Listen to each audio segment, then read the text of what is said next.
Let's see what we got. Okay. Awesome. Good morning, everyone. So good to see you. I want to welcome everybody to the call today. You're welcome. Please introduce yourself. You'll see the chats, the live chats. Just introduce yourself there. I'd like to know who is joining us today.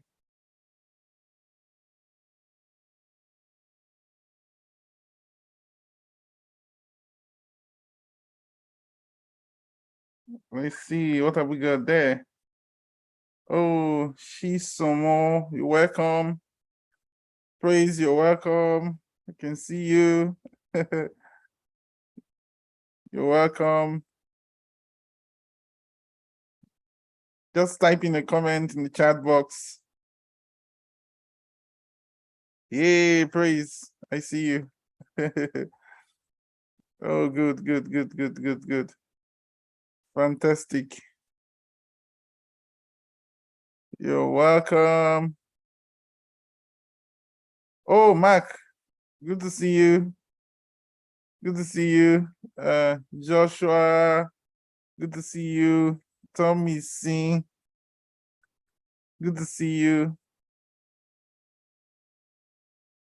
Good to see every one of you. Idaba, Abraham.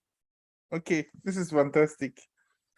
Good to see every one of you join the call today. Oh, David. Good to be here. Good to see you too. Fantastic. Good to see you too. Okay. Oh, Yafet. Good to see you. So I welcome every one of you to today's meeting. We're trying YouTube for the first time, live streaming to YouTube, and this is a big deal. So I'm really excited to see this work. Oh, Ajayi, good to see you. Mayowa, good to see you. Okay, this is fantastic. So we're going to start right away. I welcome each and every one of you to the class today. I know you have a lot of expectations around what you want to learn, so I'll make it worth your time, all right? I'm going to make it worth your time. Okay. Oh, Zara, good to see you. So guys, because we're using YouTube, I'm going to ask that you type your questions, in the chat box. All right, type your questions in the chat box, and we'll take things up from here. Okay, so you're all welcome. I'm gonna start right with teaching. Now, just as a quick disclaimer, this class is 100% free. Nobody has been charged to participate in this class. I just have to mention that. So this class is 100% free. We're going to be talking about grant writing, applying for grants, $50K to $250K, and this is really very important because some of you are joining this call today, have agribusinesses, have farms, you're using clever software, and because we value and appreciate the quality of customers that we have, this is why we put together this class. Some of you are running your normal businesses, so irrespective of what type of business you're running, this is going to be very, very useful to you. All right. Okay, so nobody has been charged. This is 100% free, and everything you're learning here is 100% free. Okay. So we're going to start. Today, I captured the topic preparing a winning grant application. This is my contact in case you need to reach out to me by email. And then please add me on LinkedIn so that we can take things up from there. So today's agenda is going to focus on fundraising, raising $50,000 to $250,000. After that, I'll go into details of what it takes to actually win a grant application, and then would have an actual case study using the USADF Accelerate Challenge in Africa. And then after that, we'll do Q&As. So for the Q&A, the question and answer session, all you need to do is type your questions into the chat box below. Just type your questions into the chat box, and then I'll read the questions and respond to them in time. All right. So I welcome every one of you. Miriam, I see you. Halima, Godsin, Abdulaziz. If you want me to mention your name, just type in the chat box and I would mention your name. Okay. So let's get started. As by way of introduction, my name is Mene Blessing. I'm an entrepreneur and author. I'm the CEO of Vetsark, and I'm also an Ashoka Fellow. Over the last couple of years, Vetsark started about 4 years ago, and over the last couple of years, we worked on digitalizing agribusinesses and farms in Africa. We have clients from Nigeria and other parts of the world, and so we're super excited to be hosting this program. These are some of the awards I've won over the last couple of years, and I share this because I always want people to know that whatever you're going to be learning today is 100% practical. Nothing here is theory. I've won a number of grants myself and also raised investment too. And so everything I'm going to be teaching you is practical. So pay careful attention, because you're going to have, with what you learn today, you will be able to compete and win grant for yourself, either the one from USADF or other grants after now. Okay, thank you very much. So let's start. Today I'm starting with fundraising. Fundraising, why? Because you remember in our last two classes, I said that there are two ways an organization brings in money, right? Number one is through the sales of a product or a service, and number two is through fundraising.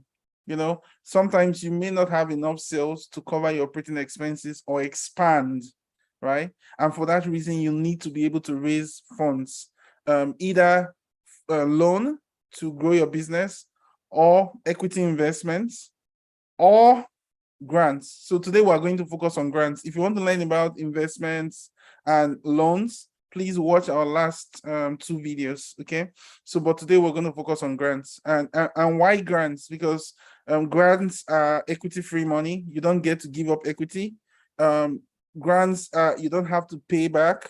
You can actually use it to execute an idea or a project that you have had in mind for a couple of years. Okay, so I always like saying that in order for you to win grants, you have to first define what you want to accomplish. You need to brainstorm around what type of project you want to execute, right? Then you identify the timeline you're going to execute that project. Then number four, you need to have some form of budget, and then identify the funders who will finance your projects, and then you send in your grant application. Then finally, you have to go through due diligence. That's where the funder begins to investigate you to make sure that you have your books and your company or organization in order. All right. Now, I need to explain to you how fundraising works, because some people don't understand how grant works. So let me share it with you today so that you have a complete understanding of what it takes to win grants for your farm, for your agribusiness, for your company, or your startup. Okay, what do you need to understand? I always say and advise that if you want to raise money, try and apply 12 months, try to plan 12 to 18 months ahead of time. Because if you do that well, you would be well positioned to win grants, to win funding for your organization. So in order to do that very well, you need to go through 6 phases or 6 stages. Number one, you need to plan, right? You need to plan. You need to understand exactly what type of project you want to run and have it well developed, either yourself or you do it with your team, right? So for example, you want to donate 100,000 books to to 10,000 children across Nigeria or across Ghana or Kenya, right? Or across Africa. That is a project, but you do not have the money to execute it. So you need to properly develop that project and plan how you're going to execute it with your team way way ahead of when money comes, okay? Way ahead of when a donor announces that they're going to fund any related type of projects, okay? So having done that, the second thing you do is that you need to apply for funds. This process takes within 3 to 6 months, and the reason for this is because sometimes you may find out that there is really no grant available and nobody has announced grants. So sometimes you have to wait, and that could take time. So usually most donors would announce a call for proposal once a year. Some would do twice a year. So if it's once a year, then it's probably going to happen within a 6 to 9 months period. If it's twice a year, it's going to happen within a 3 to 6 months period. So you just need to wait for an announcement to be made. The second thing you probably want to do is to find out other people who have funded similar projects prior to now, and then you kind of target them, kind of have a list of them and target them ahead of their next funding announcement or call for proposals. Now, let's say you've done an application, you've applied for funds, they're going to screen your application, and then you're going to undergo due diligence. And by due diligence, we mean that many times the funders may send their own staff to come and visit you, to check on your organization, to do some form of assessment before they release funds to you. So the entire process might take another 3 to 6 months. So between the time when you identify the opportunity to when you win the grant, may take 6 months to a year, and that's how it happens. So now once you receive the funding, the money is in the bank, your most projects usually take minimum of 1 year. Most of them, I'm not saying all of them, I'm just saying most of them will take 1 to 2 years or 1 to 3 years to execute completely. Now, if that is what happens to you, then that's absolutely okay. So you just need to complete your project implementation and prepare a report. The report is going to detail whether you succeeded or you failed. If you succeeded, that's fantastic. If you failed, you also need to mention it to your funder so that you kind of explain exactly what went wrong, and you can then identify lessons that you learned and how things could be made better in the future. And then having documented the lessons you've learned, you may then apply for additional funds, either from the same funders or other funders, right? And then from there, you now start talking about having a sustainability plan and plan to scale your impact. Like I said, sometimes your project may be very successful, and in that case, you want to scale it up. Sometimes it may not be successful. In that case, you want to share the lessons you learned and how things could be made better. The most important thing is that lessons you learned, and that information is shared with your funder and other stakeholders if applicable. Now, let's move on. So where can I find grant opportunities? This is a very big question. A lot of people always ask, where can I find grant opportunities? So I've identified a number of places where you can find grant opportunities, actually 6 of them. Number 1 is Opportunity Desk, which it's an African-based organization. There's also another one called Opportunities for Africans. There's another one called Utibe Utim. A brilliant young man who has a blog. Then Dayo Adetiloye blog is also one of them. I know Grandmaster also does something fantastic. So these are places where you could find grant opportunities. Then there is this organization called Funds for NGOs. They have a premium account also. You can check them out. They usually list out grant opportunities from time to time. And then a very good resource to use would be the website of the funder, of people who have funded a project similar to yours. You need to identify them using Google search. research, read about other people who have been funded. So if you hear that XYZ organization received fund, go and find out who funded them and go check on the funders website and read their press statement, because that's going to be a huge resource for you. And then you just write that down on maybe some form of Excel sheets, and keep that information. Then another good source of grant opportunities will be the government or embassy websites. So many times the US Embassy would share grant opportunities, Danish Embassy, a lot of European organizations or European embassies, they do share grant opportunities on their own website. So you want to check this website, because you're going to get credible information from these places. Now, so I've answered your question, Praise. I can see some of you are already dropping questions. So I've answered that question around how you can identify grant opportunities. Now, how does the application process work? From when you submit your application to when you get money into your bank. It's very important you understand the step-by-step process involved with raising money. So number one, you submit your application. And after you've submitted your application, it goes through an initial review stage. At the initial review stage, the funder is looking to accomplish one thing. Did you meet the eligibility criteria? So there's something called the eligibility criteria. So every funder has a list of things or a list of criteria they are looking out for in potential organizations they want to invest in. So the first stage, they're just going to check if you complied with that.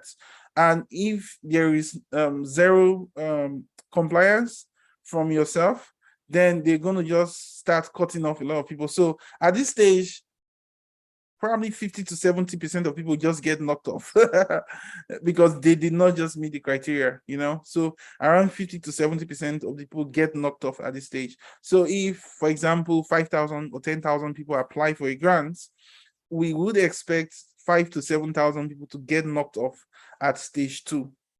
Okay, now after stage 2, there's a stage 3.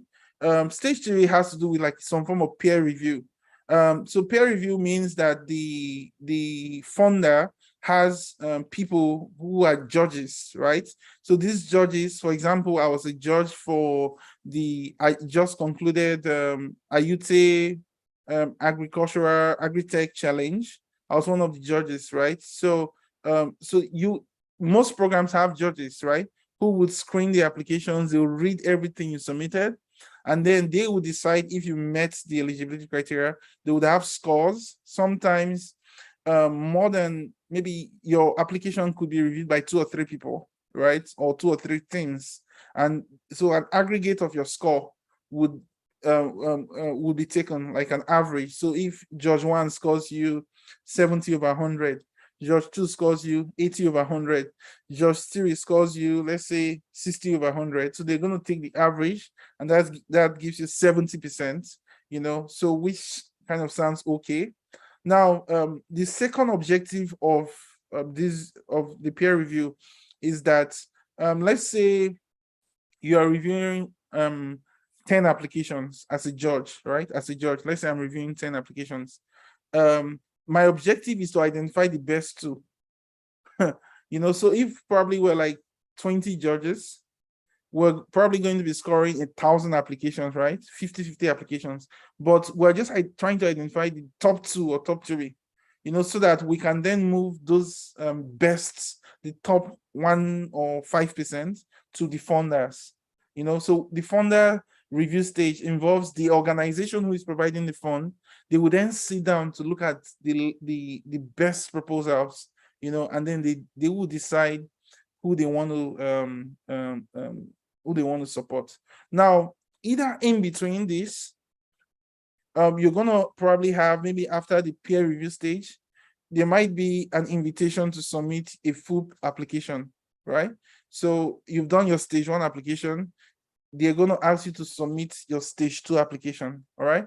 Now, the stage 2 application is usually more detailed and sophisticated. Very detailed and sophisticated, right? So at this stage, probably like 20 to 30% of the people get cut off because they just don't have the grit, or the wisdom to complete the application, right? And so a lot of people get caught up from there. But for those few who are able to complete it, they get invited for some form of due diligence.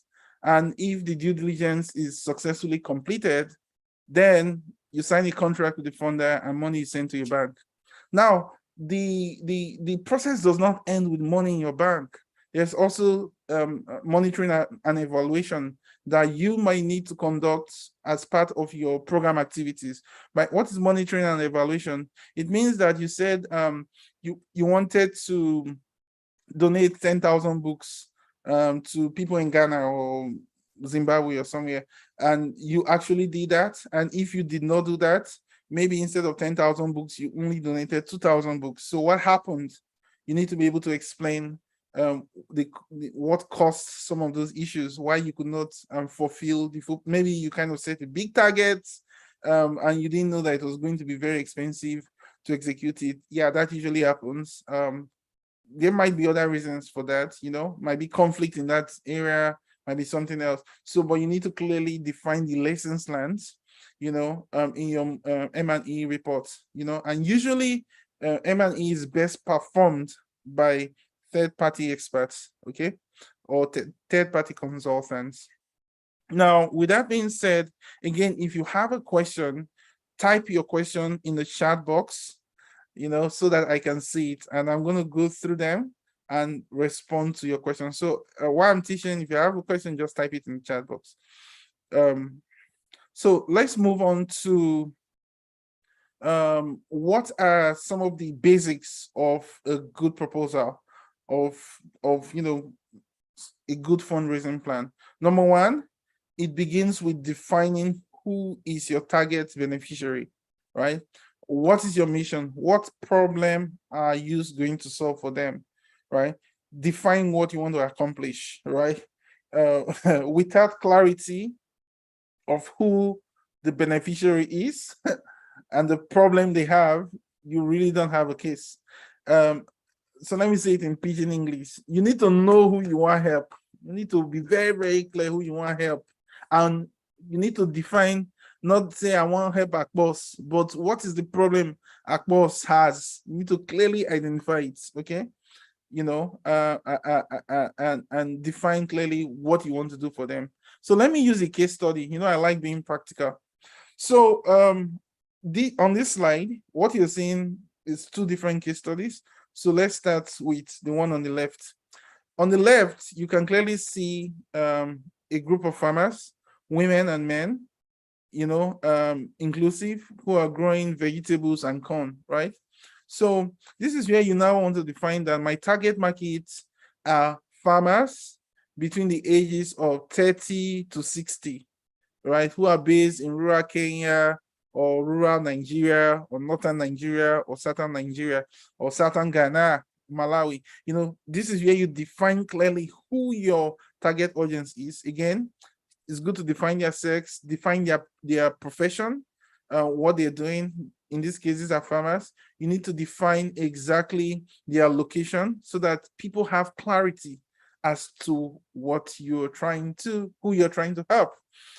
Now, on the right, you will see a doctor who is providing some form of test or treatment to a female patient. So in this case, the target market would be women between the ages of probably 30 to 50 who probably are having issues with maybe malaria, right? In location X, let's say in Lagos State, Nigeria, right? So that is how you define your target audience. You need to be clear about their sex, their location, their profession, their income, or the specific problem they have. Now, let's talk about the problem they may have. So on the right, where you see the doctor providing treatment, you would observe that maybe they're trying to do some form of blood test. In this case, maybe the woman came to the hospital or clinic and she's kind of like complaining that she's not feeling fine. Maybe her temperature is high. So maybe the doctor is just trying to check her vitals or something. I'm not a doctor, but I think that may be what is happening. or she's trying to take some sample, right? So in this case, you need to define clearly the specific health conditions that the patient is going through, because that is the problem you're trying to solve. On the left-hand side, you see a case where you see a case where the women are farming and they have to be using like these labor-intensive tools, even though they are smiling, right? Probably because they're doing it together as a community, right? So in this case, again, maybe the problem is that there's weed growing on their farms, or maybe they've been planting their crops wrongly, and as a result, yield has dropped. Maybe the problem would be that they having maybe like some form of pest affecting their farms. Like I think I know about the fall armyworm issue, which has been affecting a lot of farmers in the African continent. So the most important thing here is define who your target market is and define the problem that they have. Now, having done that, the step 2 has to do with brainstorming the projects you want to execute. And this is where a lot of people who fail with grants, this is where they actually fail. Because they do not understand that there has to be some form of methodology. So this is what we call, there needs to be a trade secret to every successful project, right? You need to have something special, which is like how you would execute the project. Because again, in Nigeria or in Africa, we're good at identifying, oh, there's this problem in society and all that. But the number of people who have solutions that are simple, that are practical, and solutions that make sense are few. And that's a very, very big thing in the African continent. People know problems, but few people have solutions that will work. Okay, so this is the cocoa. This is the one we call the cocoa, the meat inside the sandwich. In fact, if you really understand this point very well, you will do very well in raising grants for a long time. Okay, so this is where you define the program components, right? And you develop the innovation, and this is where you bring everything together. Okay, now how does this work? Let's go back to the case study we just talked about. So we said that these women on the left, they are farmers, and maybe they've been planting the crops the wrong way. So this is where you then say, okay, in order for me to help these women, we are going to train them on best farming practices, on how to apply fertilizer, right? That could be one, a methodology to solving the problem you have identified. Maybe the issue might be that they're using the wrong type of fertilizer, or they have the right fertilizer, but they are not applying it correctly. So your program is going to focus on training them on best practices. Do you understand? And with that training comes increase in income. So you get the wisdom. There has to be a clear methodology, well outlined, on how you solve the problem. So it's not enough to say you're going to impact 10,000 people or you're going to impact 100,000 people. There needs to be clarity, and there needs to be a method to the madness to how you would accomplish such a great feat. Now, on the right side, again, you have the doctor and the female patients. Maybe you're trying to suggest you're going to provide them some form of unique drugs, or some form of unique test, or maybe you're going to provide some form of primary care one-on-one. Maybe you're going to, because I know in Africa here, we have the problem of sometimes people go to hospitals and there's a long queue, right? So, and then you see someone who is having a more critical case, they don't get attended to on time. So maybe what you're going to do is to do what we call triaging, where the cases that are most critical are resolved first before less critical cases. By that, what I mean is, say, people will be say get headache, they feel wait for people will get accidents, because people will get accident, their case is more urgent, an emergency case, right? So they have to treat them first. So if you come up with a way, for example, on how to help make that process faster, right, then that's an innovation in its own. Maybe you're going to come up with an app or a software that will help digitize patient record. That's an innovation. So long you're solving a problem and there is a methodology to how you solve that problem, you're fine. Okay. Now let's move on to the next step. The next step is how do we plan to reach? Okay, so it's about defining the kind of impact you would have and how much impact you would have. Again, my advice here: use clear numbers, define the specific period, keep things simple. So this is where you talk about how you, if for example you said you are going to impact 5,000 women farmers or 5,000 women women who were going through a particular issue, or 10,000 youths who don't have jobs, or whatever you decide to be your impact. You need to define how you plan to reach them and the exact model how you would reach them to deliver your products or services to them. Okay, again, use clear numbers, keep the time period very clear, and keep everything simple.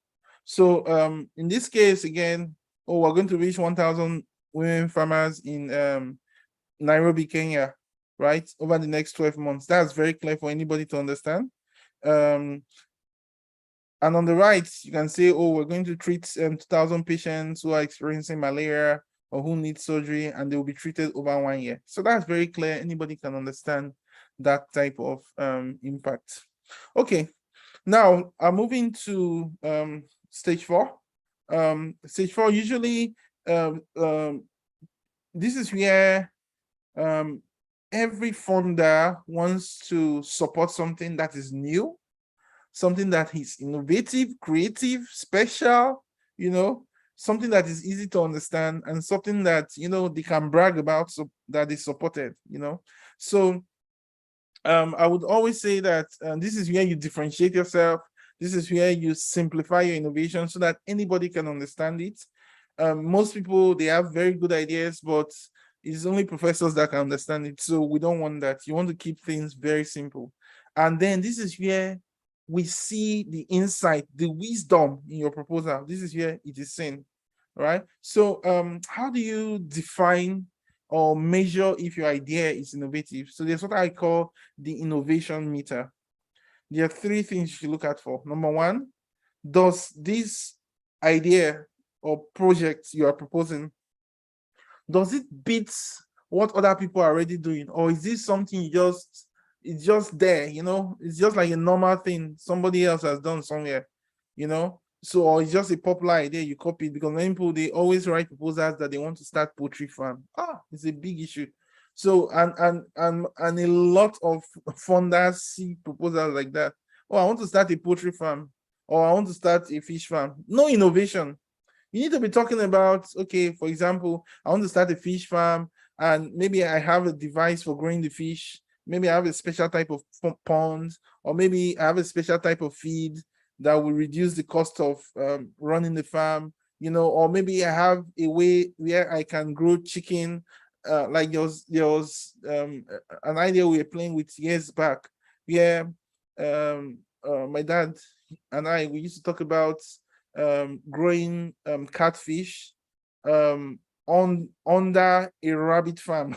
So because I think rabbits, when they poop, the poop is like pellet, right? So just, I don't know if that would work anyway, but just an idea we talked about at some point. And then he would say, when the rabbit poop, it goes into the fish pond, and then the catfish will just eat it up. I don't know if it works or not, but that's something special, right? We just need to check if it's actually going to work.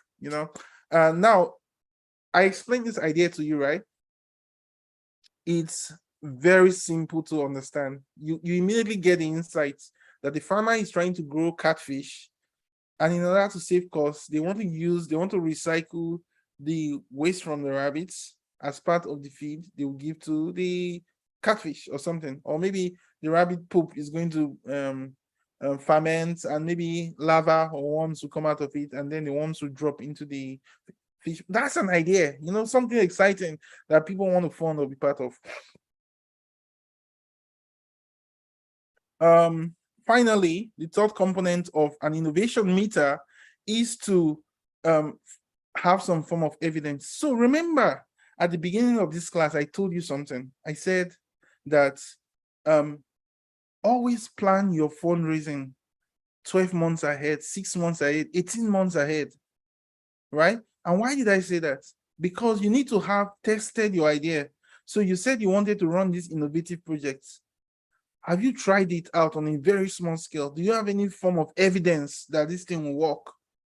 So when you are now writing your proposal, you would then specify that, okay, this idea is new, but I've tested it for 6 months and it worked, and this was the result I had. So if you give me $100,000, I'll be able to escalate it.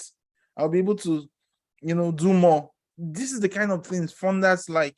So if two people come up with the exact same idea, which happens a lot, the person who is most favored is the person who has some form of evidence. The person who has evidence, that's the person that will be picked. So there's no two ways about that. The person who has evidence wins in court, and the person who has evidence is the one who wins the grants. So please keep these things in mind as we move forward. So let's jump into one of the reasons why we're here. Let's handle a case study. We're going to look at the USADF grants of $50,000 to $250,000. So what I will do actually is that I'll go on the USADF website, review the grant document with you. Then after that, we're going to look at the grant application form itself that you have to complete. And so with what you gain now, you should be able to put up an application yourself, right? And then I have special information for those of you who wait till the end on what to do with your USADF grant application. I have something special, so make sure you hang around. I love the story of David versus Goliath because it's a legendary story, and it shows someone, who used a stone, right, to kill a big giant. So your grant application is going to be that stone that will bring the money that you need to grow your farm, your agribusiness, your company, your startup, and whatever you're doing. Okay, so let us go now to the grant application. So I already opened the USADF website down. So this is the USADF website.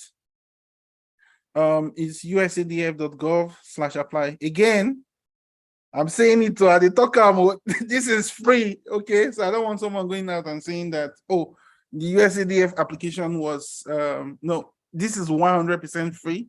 So please keep that in mind. USADF does not charge you to apply. It is 100% free.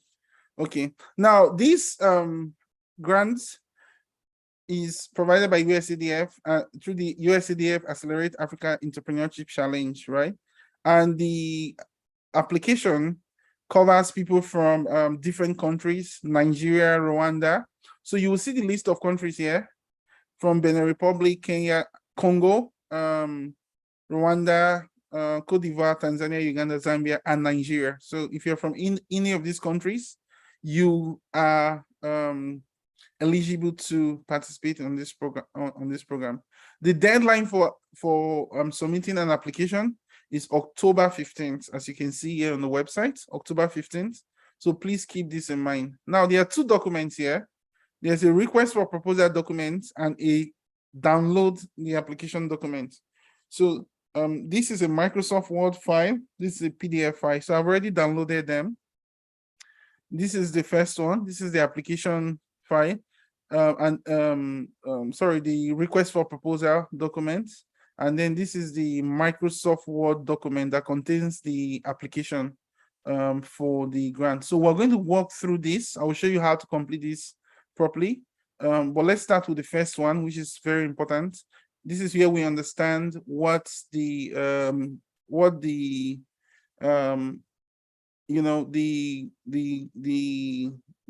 application is all about, the grant is all about. Okay, so let's start. So I'm not going to be reading everything. I'm just going to be explaining, because you can download this document on your own and go through it. Now, I'm trying to help you think like USADF. So what does USADF want? They are the ones providing the money, yeah? So what do they want? Number one, they want to address some issues. They want to empower youths and women. Keep this in mind. They want something they want projects that would create jobs in Africa. And why is that? Because there is an increase in youth and women population in Africa. So more people need to be economically empowered, and more people need jobs. So keep these two things in mind, because these two things will come in play as we move forward, okay? Now, in this document, please take note of this third point here. This third point emphasizes that your projects or proposal must address a need that is not being solved, or maybe a need so large that there are not enough solutions out there, in communities that are at risk, in communities where there is market demand. So this is not a case of a donor wanting to give you grant money so that they will waste their money. No, this is a case of a donor who wants to meet market demands. They want to make you solve actual issue for community, okay? And then they are also looking out for things that will formalize market opportunities and supply chain linkages for youth and women. So what does this mean? Part of it is that there are some markets that are not yet formalized. There are sometimes gaps, right? Let me give an actual example. So for example, maybe you get farm, they grow catfish or chicken, eggs and all those kind of things. And sometimes you have some of these women who just come to your farm, they buy your product and then they go. Sometimes some of those things are not properly formalized. They just come, pay, go, right? So maybe you can now start beginning to think about, okay, how can we standardize this relationship? Maybe there's some form of contracts that you can establish so that you have you can have something that says, you know what, Mama Ijebu is going to be buying 10 tons of fish from me from every 6 months, so that becomes some form of contract that you can use, to raise capital from your bank or something, as some form of purchase order or something like that. So again, the idea here is to formalize the informal sector in a way, so let's not overstay on that point. Other things you need to keep in mind, the company must be 100% African owned, 100% African owned, because this is a big issue. And then the company must be registered in Africa. So for those of you from Nigeria, your company must be registered with the CAC, and that's very important. Okay. Now let's move on to other important parts of the documents. So the document states that you're going to get $50,000 to $250,000. So the minimum you can get is 50K. The maximum you should be able to apply for is 250,000. Even though they made mention that if you want above 250,000, there are criteria that you need to meet. So you will need to have some form of government issued ID card, like your international passport, driver's license, or voter's ID card. Whatever ID card you have that has been issued by the government, you will need to submit it alongside your application. And it is here in bold, which means that this is very compulsory, because this is the only way USADF is going to verify that you are Africans, okay? Something else to keep in mind is that sometimes you may suggest a project where you do not own the technology. So in that case, you're going to buy some form of machines, or import some form of technology from another country or another location. That's absolutely okay. So keep that in mind.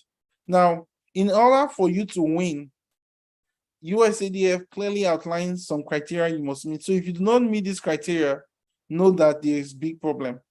Number one, USADF says your proposal must develop, scale up, or extend the use of a proven solution or technology for social impact. So the key word here is proven. You remember what I said? Before I said in step 4, you must have some evidence of impact. So some of you here might be saying you want to set up a processing company, or maybe you are producing palm oil or granules, or you're running a health company or a startup or whatever you're running.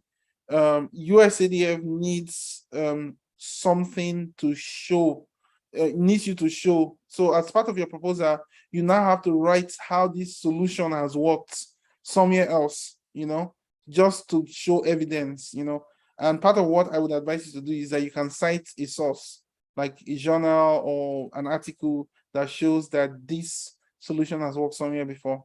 Okay, we've talked about number 2, undeserved population. So they like proposals that focus on people who are not really being targeted, and people who are from low income communities, suburban areas, rural areas, and all that.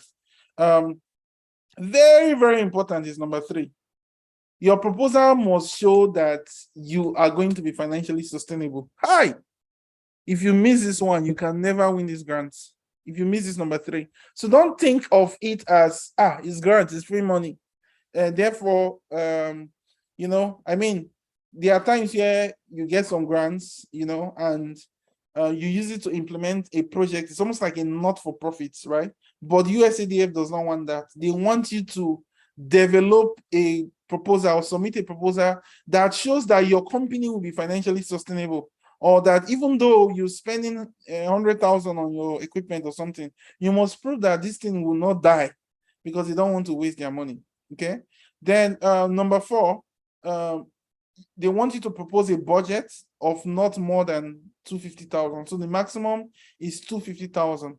However, if you want more than 250,000, they say you must bring in what they call leverage resources from one or more other financial sources. So what does this mean? So maybe the cost for implementing your proposal is $1 million. Okay, so and maybe you want to ask USADF for 500K. So what USADF is saying is that you need to now do some form of co-funding or get other investors who can be part of this project. That might be a bank, that might be partners, maybe you are going to contribute land or equipment or something, to kind of like cushion the impact, show that you have skin in the game, something to show that you have skin in the game. So this is only applicable for those people who need beyond $250,000. Okay. And just a quick secret here. Really, if your organization has not handled $1 million before, or something close to that, it's going to be very hard to convince a funder to give you that money, except you are like a legend who has managed maybe a similar type of project in another organization before, right? So usually, if you find out that your total sales for the year is just let's say $50,000 or $100,000, apply for a grant around that range so that you don't get denied. This is not the time to be to think big. This is not the time to think big. This is the time to be practical. So if your business is still very small, apply for 50,000. Okay, just start from somewhere. Because some people are going to apply for 250,000. And at the end of the day, they won't get it because they don't have the capacity to handle that type of money. So again, clarity of thoughts around how your proposal will generate jobs. So if you are just thinking of building one small thing for you and your family, to manage and, just be quiet and happy thereafter, no, this is not for you. USADF wants you to create jobs.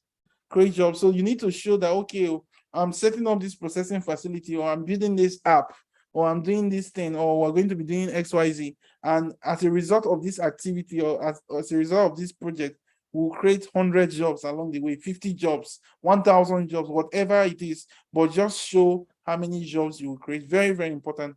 And then if your company has a woman as part of the directors, you also have an advantage, right? But if you don't have a woman, it's okay, please apply. But they're just saying that they would like to see more women-owned businesses. And the reason for this is because many women, usually, they don't participate in some of these things. Okay, so this is what you need to know. Some of the other things you can read about. Your company must be registered and all that. Now, there are 2 stages for phase 1. Like they said here, your application will be reviewed and evaluated by experts, panel of judges.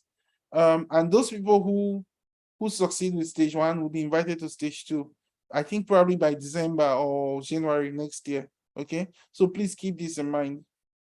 Now, what are the kind of things they'll be looking out for? The judging criteria, part of it will be how much impact your company or your project is going to have. In terms of job creation, are you targeting at-risk communities and all that? We already talked about all these points, so I'm going to skip. Now, when you prepare your application, there are a number of things they're going to ask for. Some form of business references. If you have audited accounts, good. If you don't have, that's okay. If you have some form of track record, or, of what you have accomplished before in the past as a company, that's okay. Please include it. If you have your CAC certificates and so this is important. I don't know, those of you who are joining from other countries, I don't know if your corporate affairs has Form 2 and Form 7. It's usually part of the incorporation documents submitted. So if you have that, please share. Then a proof of address. This could be like some form of, I don't know, rent receipt or CFO, or something. If you have it, please add it. If you have your tax clearance, please add it. If you don't have, I'll say I encourage you to please go ahead and submit. So this is the proposal documents summary here. We're going to jump into that now. What else? Okay, I think for now, I think they're also going to ask for your CV. And if you have a reference later, you're going to add the reference later. Then what else? Then a financial model document. So this financial model document is usually in an Excel sheet. Primarily, it shows the assumptions you are making around your financial projection. What is a financial projection? It just shows I'm going to sell 10 million naira in 2023. I'm going to sell 20 million naira in 2024. I'm going to make $50,000 in 2025, whatever. Your projections and the assumptions you're making around your expenses, around your sales, right? So that's what the financial model shows. So it helps an investor to understand how you're thinking. Then for some of you who will be buying equipment, all right, they're going to ask you for quotations from TV companies. So keep that in mind as so don't go and overestimate, because USADF is going to verify every single thing that you send to them. Okay. And don't forget, the judges for this USADF may even be your fellow Africans, so they know what is on ground, and they're going to verify, so make sure that you are not submitting something that is fraudulent, please. Okay, these are the scoring criteria. 30% of the marks will go to companies or businesses or proposals that show that they are going to support women in undeserved area with a focus on job creation, and impact. Very, very important. 1/3 of the scores is going to this. That's to show you how important. So if your proposal is not addressing job creation, it's going to fail. You have lost 30 marks with that. Okay. Now, the second thing, 25% of the mark will go to viability of your innovation. Remember what I told you earlier, that your solution needs to be new, it needs to be innovative, and it needs to be viable. So for those of you who are going to be using technologies, equipment, or techniques or services that are proprietary or innovative, fantastic. You have a huge chance of getting extra 25 marks with this. Now, let's move on to the third criteria that we'll be using to judge your application. They want to look at how profitable and sustainable your business or your proposal is going to be. USADF, again, is not trying to dash you money for the sake of dashing you money. They want to give money to people who can continue running their business, expand their company, expand their farm, their agribusiness, their startup, their early stage businesses or old stage business, whatever, they just want you to have some form of sustainability plan and profitability plan. Okay. And 1/3 of the mark goes to that. So every other thing carries 20 mark. Will you be able to execute on this? Do you have some form of track record of success? You get 10 mark. And then maybe the long-term commercial viability, by number 4, what they actually mean is that I think what they're thinking about here is that can this can this company at some point even get loan from a bank and or get equity investment, right? Does it have potential to get or use debt, or to complement what USADF is giving you, or to help you sometime later? If the answer is yes, you get extra 10 marks because it shows that you are viable. And I remember I keep saying this in all our classes, that grant is good. It's going to help you take a lot of financial burden off, but make sure that you're building a business that can use loan, a business that can use equity. Okay, please keep that in mind. Thank you. So let's move on to the last part of our conversation today. Oh, we really covered a lot. Oh. This is quite fast. So I'll try and wrap this up quickly so that I can take more questions. Okay. So that I can take more questions. Now, if you have questions, please just type it in the chat box below. So this is the proposal template from USADF. Again, I think this is the point here I talk about Clever. This training is brought to you by Vetsark. Vetsark has this product called Clever. Clever helps you to monitor your farm and your agribusiness. We help digitalize agribusinesses. So if you have a company, you have a farm, an agribusiness, or other types of business that needs some form of bookkeeping, you need to track the performance of your business, please go on Clever and sign up. We have a free package. So come register for free and somebody is going to contact you during the week, okay? So we built this tool because a lot of businesses are experiencing fraud. And so this is a very good tool for you to, if you're a farmer on this call, for you to keep your records of your egg production, of your farm production, of your inventory, of your raw materials. If you own a shop, yeah, we'll be here to support you. If you're going through fraud or your staff is stealing from you and anything like that, our software is going to help track some of these things. So please come here, register. I'm advertising because this program is brought to you by Clever. Okay, so let's go back to our work. Okay. So this is the proposal template. It has, I think, is it 4 or 5 components? Background information is number 1. Number 2 is profile information. So I'll just go through those first 2 quickly. So this is very simple. You put in your name, your phone number, and select the type of industry that you fit. So I think in this stage, let's say you're an agribusiness. What I would do is I would delete the remaining ones. So watch what I'm doing. I'm trying to save the number of pages. You see what I just did? So because it's a limit proposal to 14 pages, so you want to save a lot of pages. So this is one of the tricks to use so that you have enough space when completing the application. So if your business is trying to expand, you delete the other 2 and you delete this. So part of the trick of the trade. You see what I just did, right? So let me expand this a little bit more for some of you to see better. Okay, so you fill in all your details here. I think everything here is simple to understand. Let's not stay there. Now let's come to profile information. Where it gets a little bit harder. So this is where you put in a summary of your CV as a CEO. So the lead person who is filling this application, which is the CEO, you put in a summary, of it. So if there are 2 people and you think both of you are going to be strong, then put it in here. So one of the things you will do will be, let's say, Blessing, Mene, blah, blah. You write whatever you want to write here.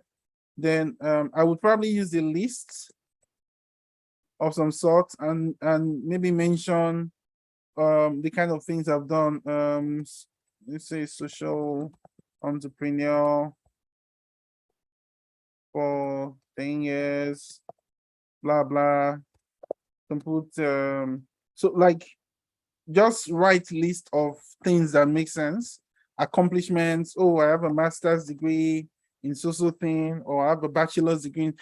So I will focus on business accomplishments. I'll focus on educational accomplishments. I'll focus on the type of projects I've managed before. So that's about experiences. What else? I'll focus on if I have any form of expertise, and then I will support everything with the number of years. Okay.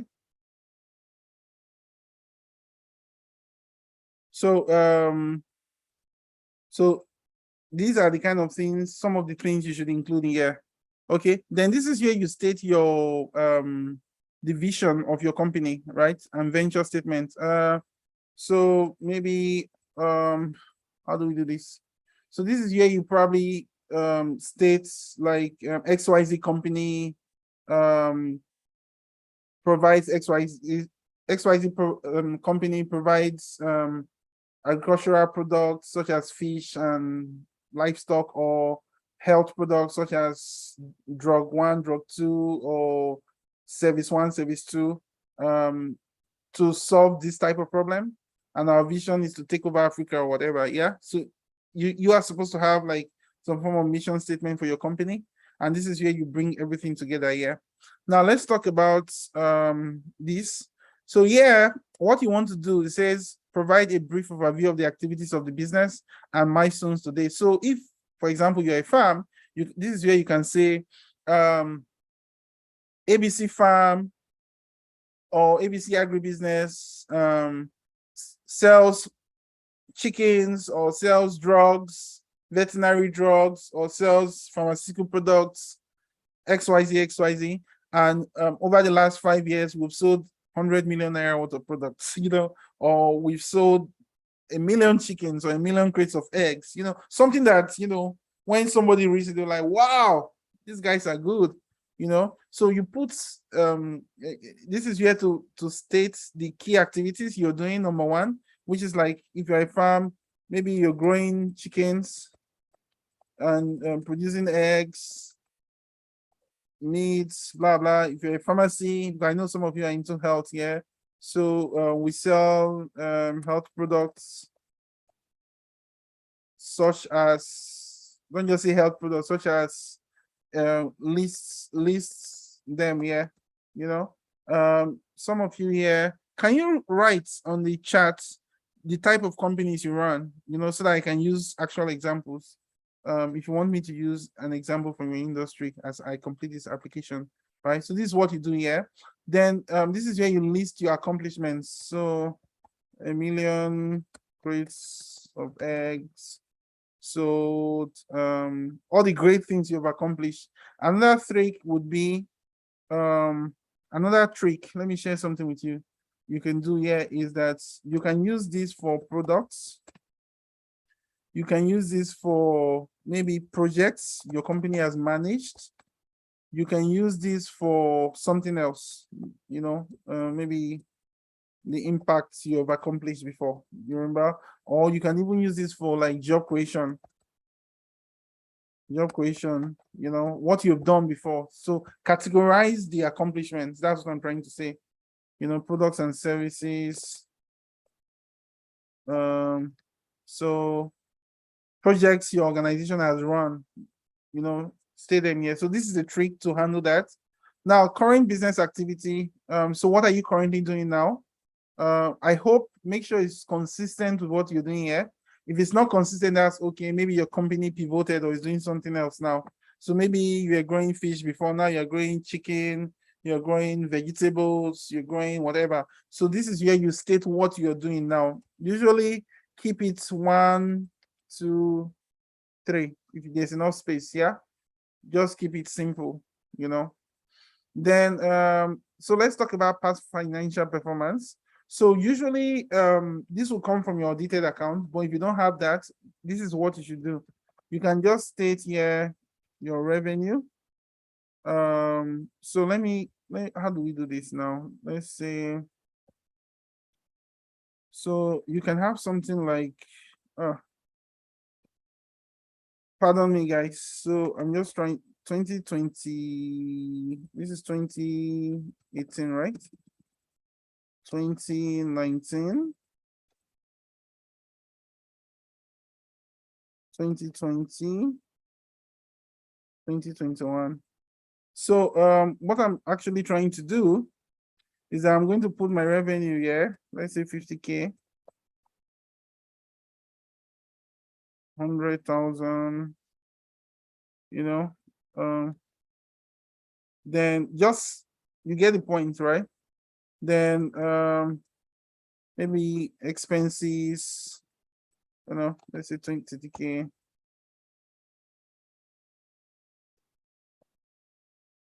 Just keep on doing that as you move forward. Then maybe you can talk about tax. This gross profit here also. So you list the amount here. Sorry. So just have something simple that people can follow, as they read your document. I'm just using this as a format. As you fill in the application, you know what to do. Then business references. So this is where I can put Mr. XYZ. I cannot put maybe CEO of ABC company.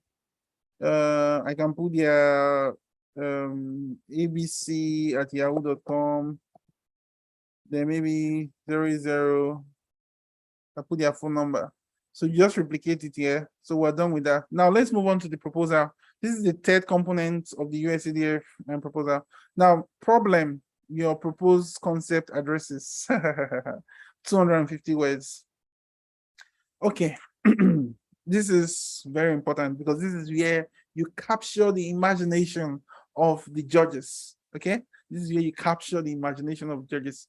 Now, some of you, I would like to get actual case studies. So let me check the charts and see. Let me see if I can pick one case study.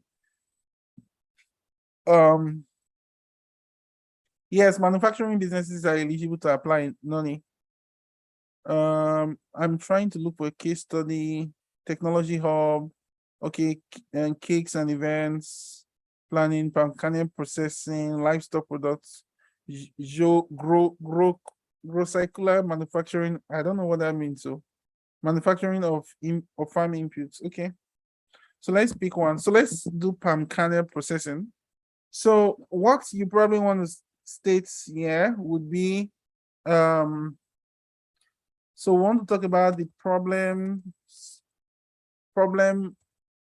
We want to identify problems relating to palm kernel industry, right? So usually I would prefer to use journals. Like I prefer to cite journals or articles that would, some form of journals or articles that would say, according to World Bank, demand for, so you want to talk about demand for palm, maybe palm kernel oil or palm kernel products also is XYZ billion, it's X billion. So something that shows that people need what you want, right? So by problem can also mean demand for your product or service, okay? It might mean also a gap within a particular market or industry. Let me use, I hope the palm kernel person understands what I've done there. For livestock farming, you can talk about maybe the need for nutrition, protein nutrition. You can talk about the fact that I think you need to be very specific about the type of problem you're trying to solve. So for example, one big problem in the livestock industry is feed. Feed is always a big issue for livestock farmers, especially poultry farmers. So you can talk about the demand for feed, how that it is very high, but there's not enough production to meet with that demand. So the most important thing here is that you need to cite source. Don't just claim that there is a problem. Look for evidence to back that claim up. Okay. I would have loved to go into the details, but I cannot do that because I want to cover the remaining part of the proposal. So summary of the solution. Again, if if you want me to use your business as a case study, all you need to do is to type in the chat box and I will respond. I would pick your business. So just write a short description of what your company does, and I might pick your company and use it here. So summary of the solution. So this is where you talk about your idea, right, of what you want to do. Oh, we have developed a machine that has the ability to process 2 tons of palm kernel, you know, and this machine can crush this machine will boil the palm oil, the palm kernel.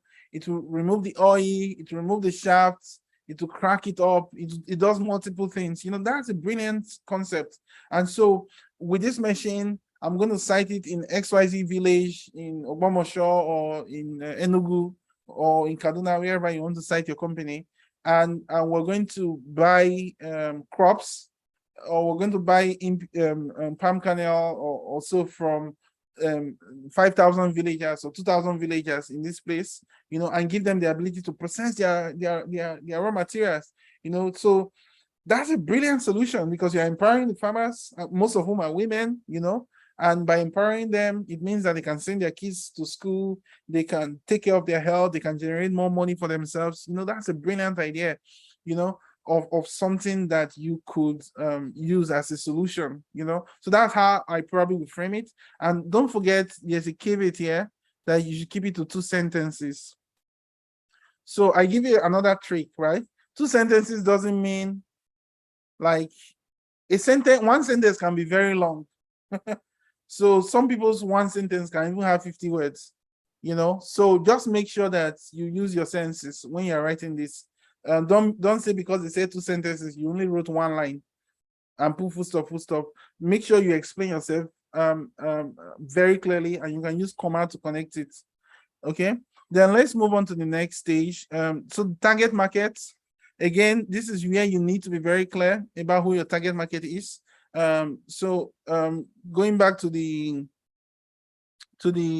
example I cited earlier. So let me pick one of the examples that has been written out here.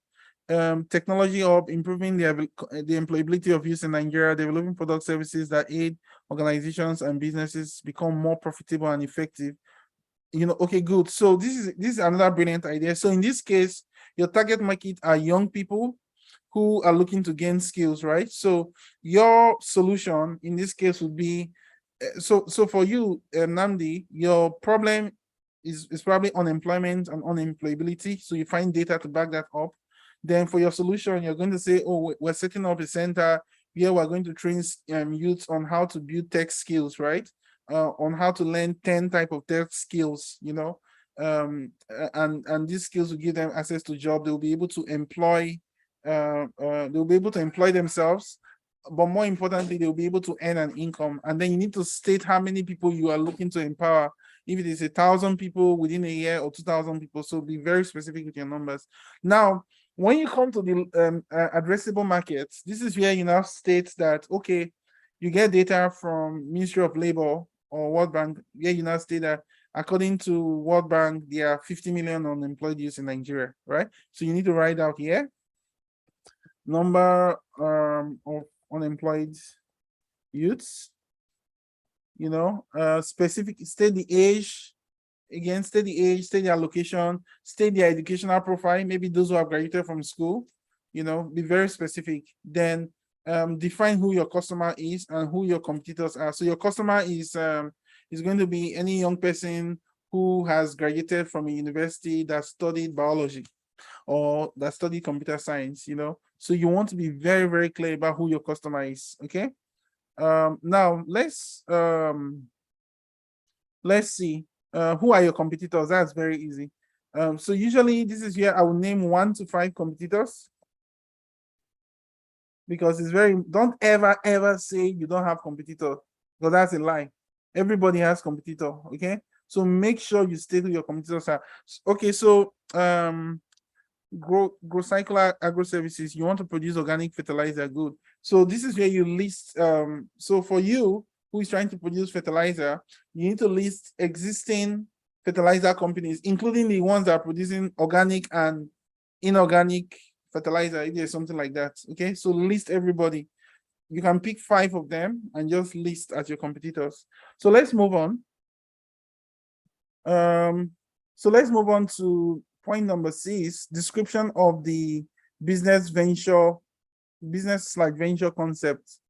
So brief description of proposed activities. Fantastic. So I'm going to use the case studies here. So for you who is trying to produce organic fertilizer, you can state here, we're going to have 5 activities. Number 1, we're going to collect maybe organic waste from, I don't know, restaurants or wherever the organic waste is coming from. Number 2, so you call that collection, waste collection. Number 2, we're going to transport them to our collection sites, you know. Number 3, we're going to process them. So we're going to have processing activities on site. Number 4, we're going to package them.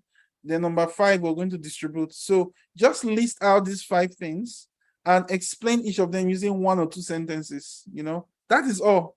That's what is meant here by brief description. So somebody should be able to read this. Use a list when you are working here. Use a list. Use something that people can follow logically. Okay. Again, when somebody reads this, they should know exactly what you're trying to do. We're going to set up a technology hub. Okay, number 1, we're going to put in place, I don't know, 20 computers or a workspace. Yeah, this what do you call it now?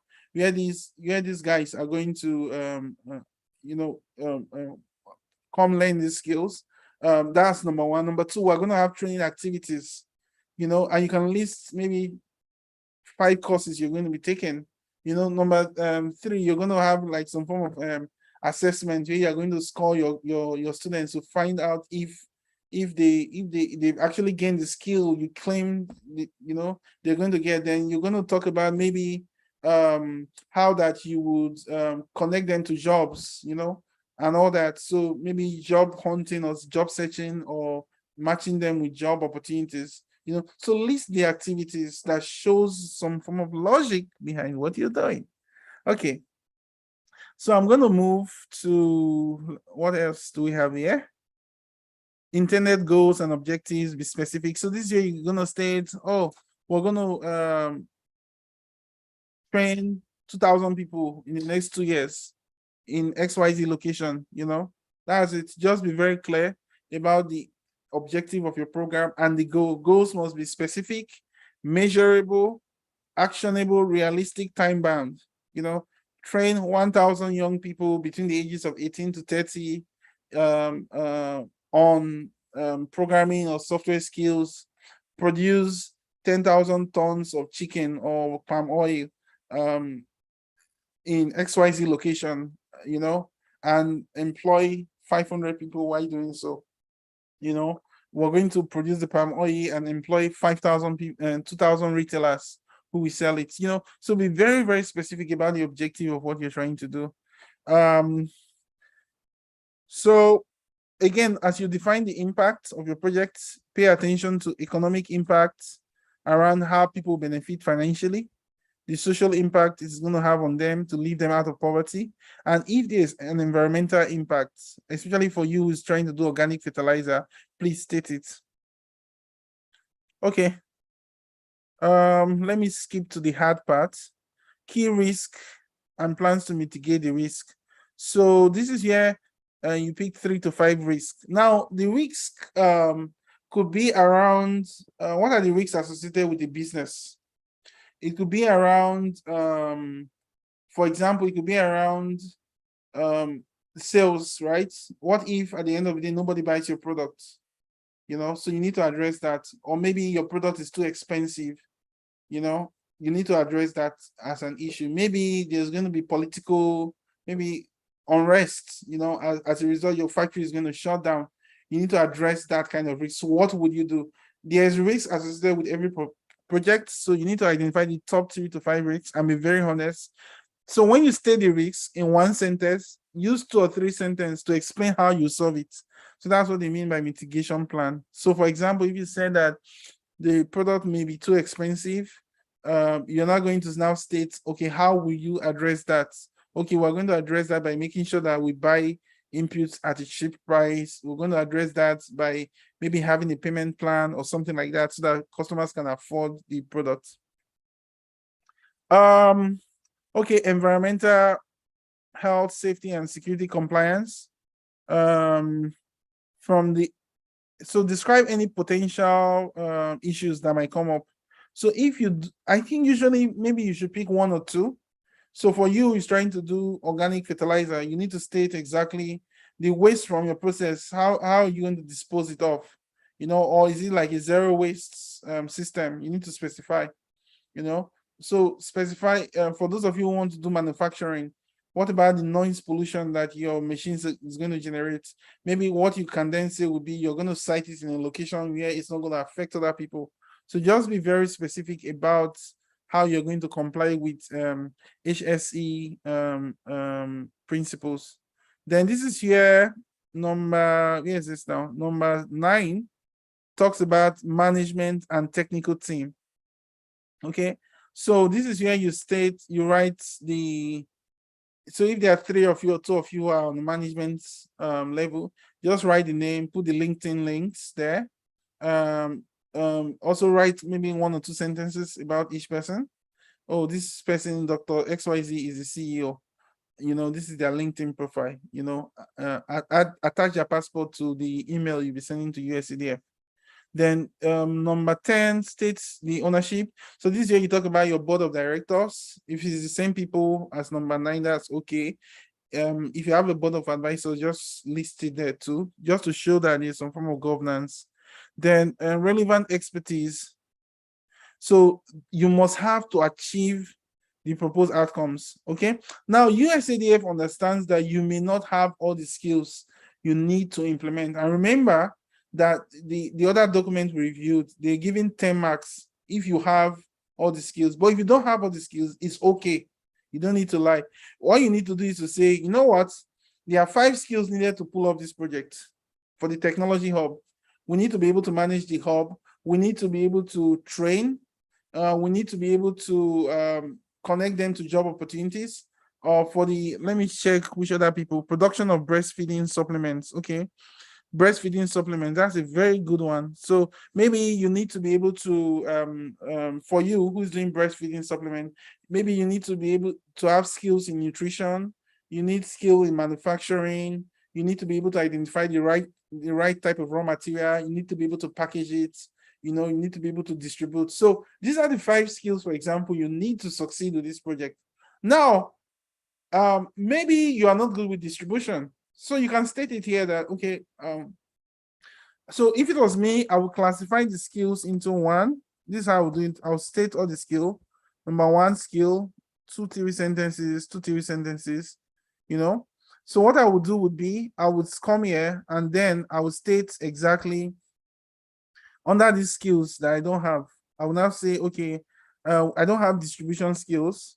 So we're going to hire somebody. We're going to hire an expert who has worked in maybe the FCMG sector to work with us to distribute the product, or we're going to partner with a distribution company or something like that.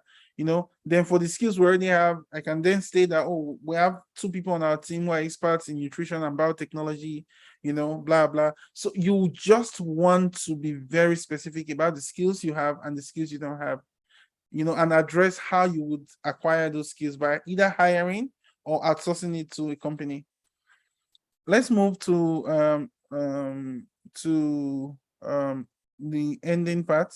So number 12 talks about the proposed timeline. So this is where you want to talk about the most important things you would accomplish. So here you can put train 500 people, create 200 jobs, distribute 1 million crates of egg, whatever your KPI is.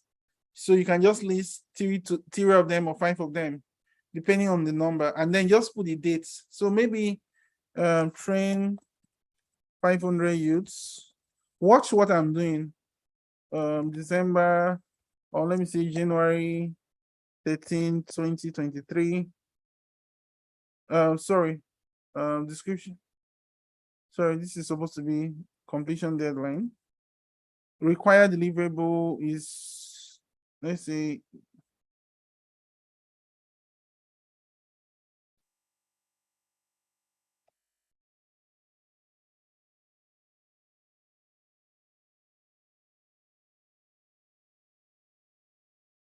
provide training to youths in software development. Okay. What's that? Software development, data, whatever your milestone is, just define it. Yeah. So this is how I'll do it. So something else you can do, just try to shift these things up, because they are taking up a lot of space. So you can shift this thing up. It's one of the small tricks, so that you can save space. You know, so just keep it, you don't have to leave the space big like that. Financial sustainability, show how the enterprise will demonstrate profitability at a minimum, including at a minimum revenues covering operating costs before the investment period ends. So then we have financial estimates. So this part is relatively easy. For somebody who you said you are going to be providing, let me see, rural farmers by training farmers on good practices. Another company, Mega Clean, sales and installation of CCTV. Okay, so I'll pick electric fence and all that. So let me use that as an example. So maybe you can put CCTV installations, electric fence, electric fence installations, maybe training fee.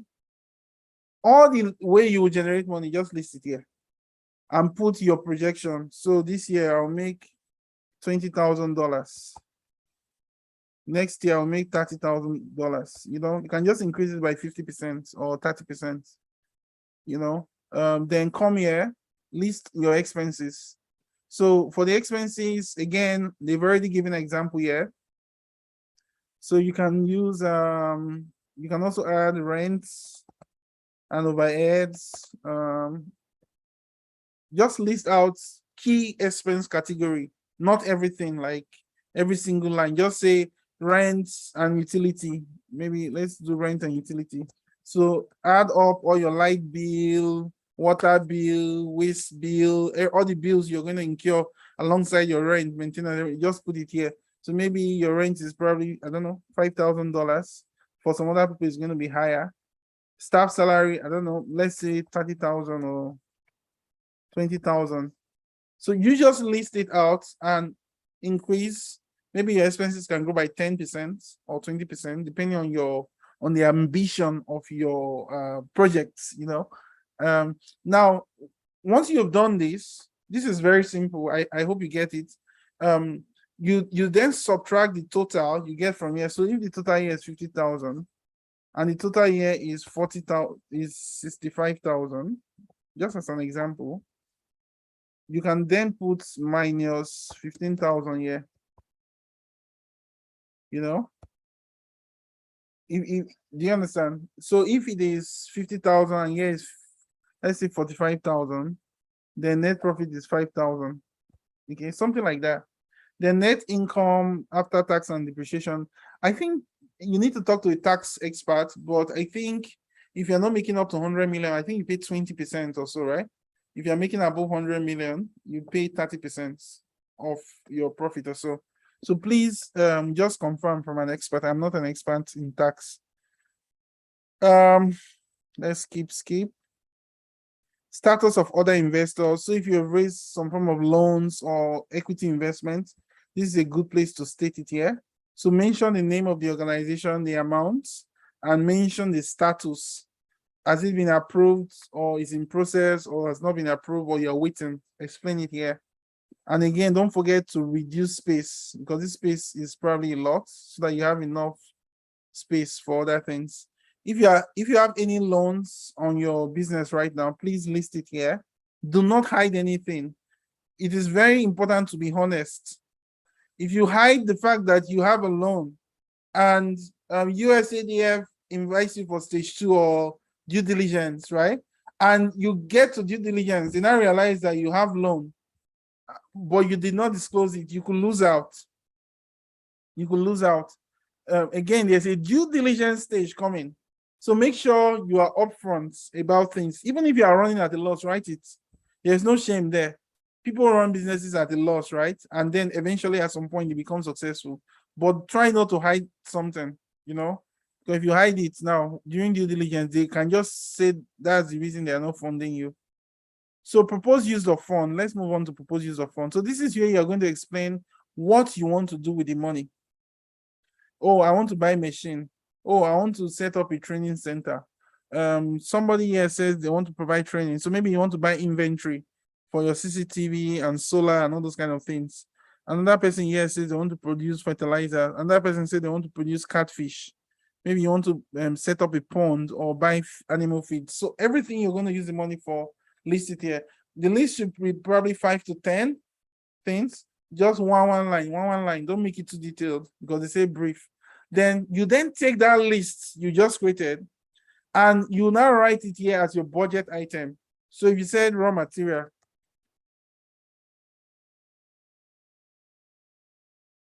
you write the amount here. If you say you wanted to buy inventory, pharmaceutical, blah, blah, you write it here. If you said you were going to do, somebody said they want to do printing press, right? Printing press. You probably need to buy some form of printing machine. Write it here. Let's see. Technology hub. Maybe you're going to buy laptops, and write it here. So anything you are going to use your money for, write it here. It may not be. You don't have to use up all the spaces, right? Delete whatever space is left, but list out everything here you're going to spend money on. Salary. So again, this list should be based on what you suggested here earlier. Okay. Then budget justification. What is budget justification? So you said that you're going to buy laptop. Maybe you say you're going to buy 100 laptops, 100 units. So you now have to explain why you are buying 100 units of laptops. Oh, we want to train 10,000 people, and these 10,000 people is going to cost, to train 10,000 people, we need 100 laptops, so 100 laptops times 10 days or something like that. Maybe you're going to be training them in a 10 days interval or monthly something. So you need to explain the reasoning, the wisdom behind why you're picking a particular item. Okay, so let's move on. Oh, that's the end. Okay, that's the end. They're going to ask for quotations for items above $3,000, especially for your equipment. Again, keep that in mind. So what else? Some of you are trying to probably set up like some form of buildings, right? Some of you may need money to set up building and all that. I think what they're asking here is some form of technical system design around how you set up a factory. So if you already have like a factory plan or something, upload it and use. For some of you who are doing app, if you have like a design or so, upload it too. So I think this is the point I'm going to stop. Yeah, I'm going to stop here so that I can take questions. Thank you guys very much for staying with me. I would like to spend the remaining time we have together to ask questions. So because this class is happening live on YouTube, the questions you have, I would like to take them now. All you now need to do is to type your questions in the chat box.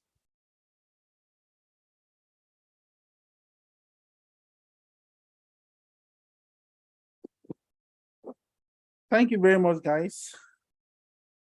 It's been exciting, like having everybody here. So let me get your questions.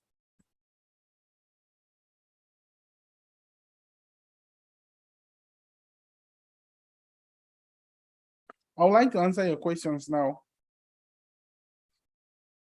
So, and the way you can ask me a question is by typing your question in the chat box.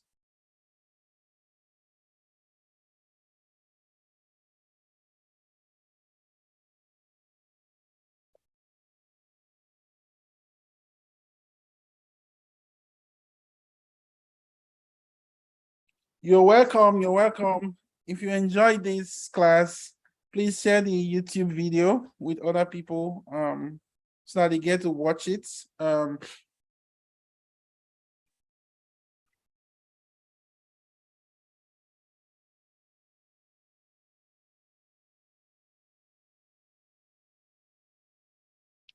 those of you who are looking to get access to capital, some form of loans and all that, we have a service that you can use. Just want to quickly mention that here.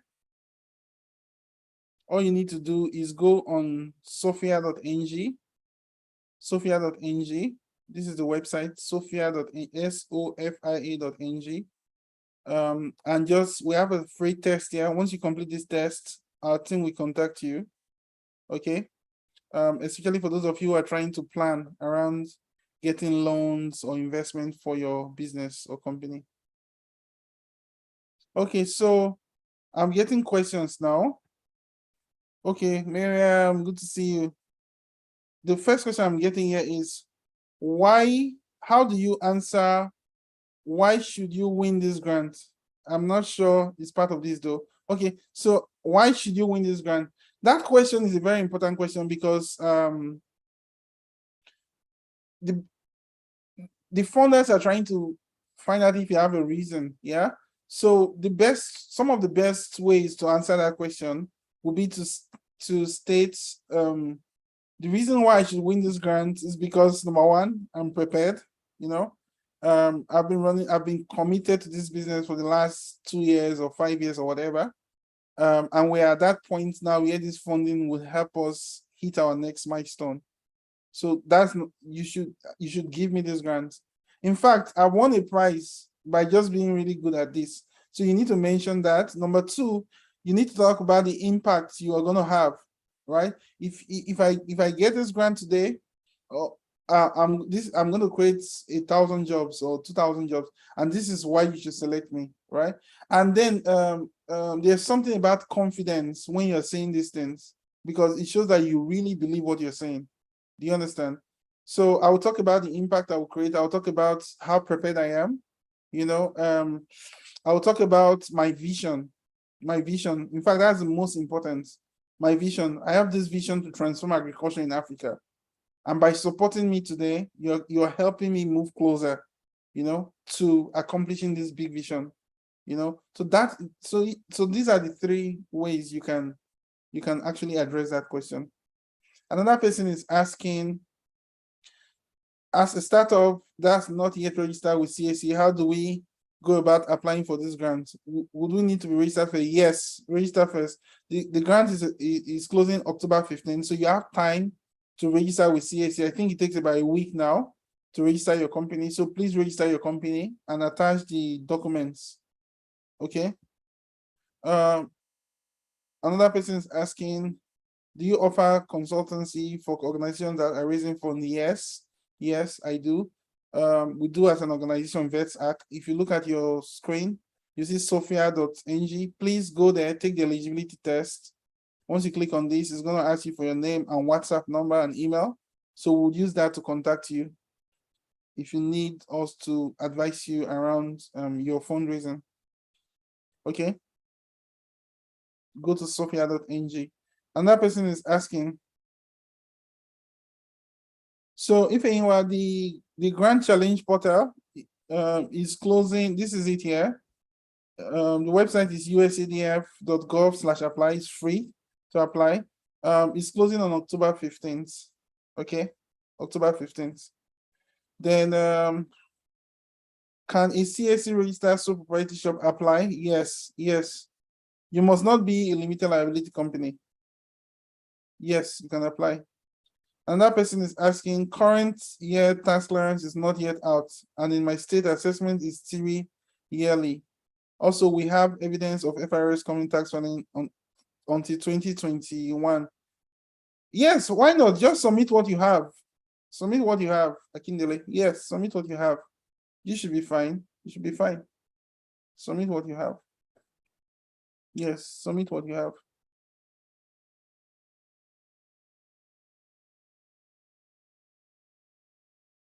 Yes, let me get more questions.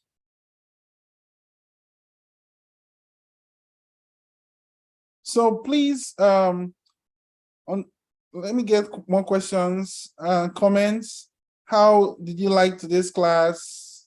Please drop comments in the chat box. Let's know. We'd like to know how you feel about this class. Again, this program is brought to you courtesy of Vetsark and Clever. We are so excited about small businesses. We're excited about farms. We're excited about agribusinesses. And we are doing this for you. We're going to keep on having programs like this. Yeah, we're going to support you. You have, so let me share my contacts with you guys. So this is my contact. If you need help proofreading your application, if you need help assessing your feed, if you need help with your idea, this is our contact. If you have a farm or a shop where you sell products, we want to support you, we want to help you digitize.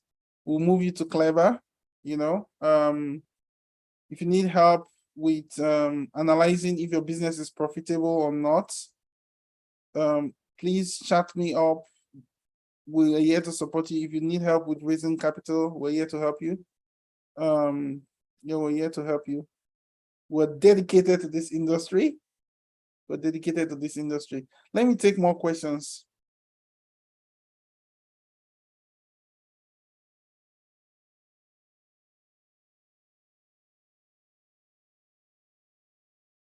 Thank you. Toby says the class was refreshing.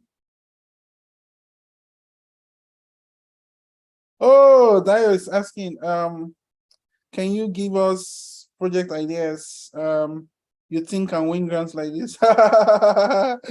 Oh, we charge for that too. We charge for that. That's a premium service. But I think if you listen to this video very well, I would have mentioned some things, even from my case studies. I actually use practical things that can win. Barnabas is asking, is he open to real estate? To any industry, right? So any industry can apply, actually. Just, yeah. The most important thing, according to USADF, right? Let me go back to, let me go back to according to USADF, the most important thing these are the most important things they're looking out for. Is your proposal going to create jobs? So in fact, if the answer is yes, they don't have an issue. Yes, it can be for a new startup, it can be for an existing one, doesn't matter. So somebody's asking, what if you offer a service and a product who are different target audience? Okay, that's a good one. So usually what I would recommend, right, would be if you have two products with two different target audience. Again, this grant is for a project. So you have to come up, because your company might be real estate, but your project might be you want to build houses for the poor, or you want to come up with a new model for something, I don't know, right? Or an app for real estate. That is the project. So you suggest that. It doesn't have to be what you are doing now. It could be something new you want to do to expand what you're currently doing. Do you understand? So that's how you should think about it. It doesn't have to be, oh, I'm doing a fish farm now. I want to expand my fish farm. No, you can say, okay, let me give you guys a tip. Let me give you guys a tip, because we're here to give you value, especially for those of you who stay to the end. Let me give you guys a secret. So if I was doing a fish farm and I wanted to apply for this grant, do you know what I would do? Oh God. So my proposal would be, you know what? I have a small farm now that is doing 5,000. I would like to do 50,000. Now, I will come up with a project around how I will process barbecue fish. Barbecue fish, and this barbecue fish, we're going to empower 500 women in maybe, let's say Anambra State, or let's say Kaduna State, 500 women. We're going to train 500 women on how to make barbecue fish, and we'll supply them the fish and collect payments when they sell or something like that. Or, just something that creates jobs. Guys, people are suffering. People are going through a lot. So you need to now reboot. Don't think about it one way, right? Think about it from multiple ways. So you have the farm, but this fish is going to empower 500 women. So they will sell it, they will make extra money for themselves, and then you collect your money back. And then it's financially sustainable. Something as simple as that could fly. Okay, let's get more questions. If my business is still in the start of running for under 1 year and the financials are not in big figures yet, e.g. 50,000, is it advisable to say apply? Yes, apply. Even if your income is $0, apply. I tell you something. I mean, by the first, okay, that was the second grant we won as a company, Vetsark, $250,000. We didn't have, I don't think we were even generating up to, I don't know, $10,000 or $20,000 when we won that grant. So apply. Don't be afraid. The issue is that many people don't ever write an application. Even if you don't win, completing this form alone will teach you something about yourself.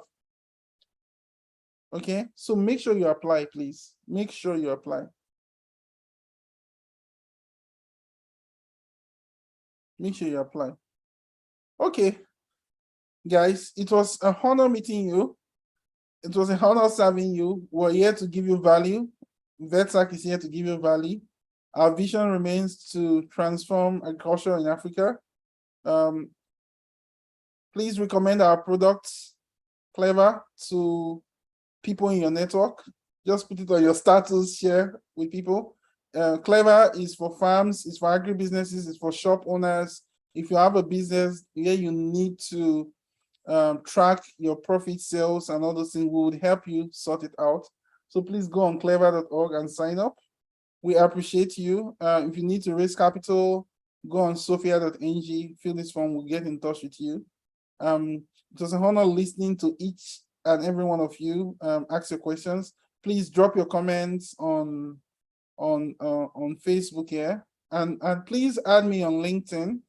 I'm on LinkedIn as Mene Blessing. So let me share with you guys my LinkedIn. So this is my LinkedIn. I read my LinkedIn messages. So please add me up on LinkedIn and let's keep the conversation going. Okay. Thank you guys very much. I wish. Okay, somebody's saying I don't have receipts, tax clearance. Yes, just apply. Tommy saying apply. Apply. Put together what you have and apply. Put together what you have and apply. Okay. Thank you guys so much. I appreciate you guys. Please drop comments on Facebook, on LinkedIn. We want people to know about the great work we're doing.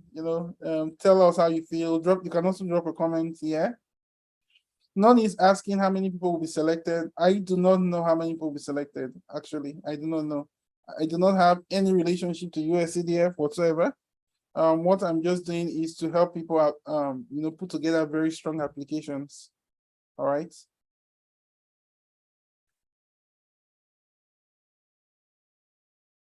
Thank you so much, guys. So I'm going to end the meeting now. If you have more questions, please chat us up on WhatsApp. Okay. Thank you so much. Happy Independence, guys. Happy Independence. Happy Independence to every Nigerian on this call. We wish our country a fantastic age 62, many more years ahead. That will be good for us. There is hope for our nation. There's hope for our nation. There's hope for our nation because we are the hope of the nation. Okay? We are the hope of a nation. I want to wish every Nigerian on this call happy independence. Happy independence. Happy independence. Okay? Guys, have fun. Have fun. And have a good day ahead. God bless you. God bless you.